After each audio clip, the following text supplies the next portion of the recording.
Տեսեք, հանցագործության այս կարգի հանցագործության նկատմամբ այս կարգի թողտվությունը ծնեց եւս երկու դեպք։ Հորեղբոր մասով արդեն ասեցի, որ հորեղբայրը այդ դեպքը տեղի ունեցել։ Երեք ուրեմն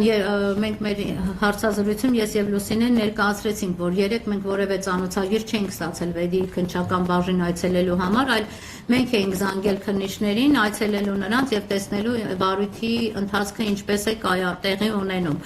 Այնտեղ մեզ ասեցին, որ եթե հնարավոր է կարող եք քույրերին բերել այսօր հարցաքննության, քանի որ քույրերից փոքրը խորը հոգեբանական դեպրեսիայի մեջ է եւ նա ընդհանրապես կոմունիկացման եւ խոսելու հետ կապված արդեն խնդիրներ է առաջացել, ընդ որում երեխայի մոտ խնդիրներ առաջացել է այս դեպքերից հետո,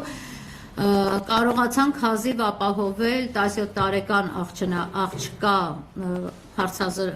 հարցաքննությունը, ինչպես նաեւ առերեսումները։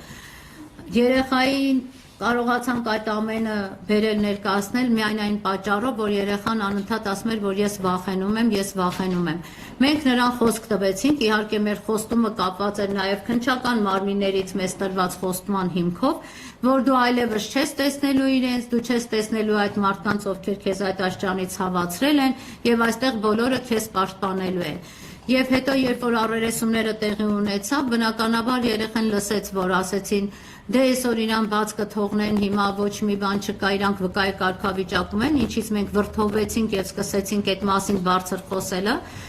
Աղջիկն էլ լսեց այդ ամենը եւ անցնելուց քննիչի մյուս կաբինետից տեսավ նրան։ Երեխան այդ պահին հայտնվեց այնպիսի հուզական վիճակում, լացելով, փաթաթվեց Լուսինեն, Լուսինեն հազիվ կարողացավ նրան քննչական մարմնից տանի նստացնի, որպեսզի կարողանան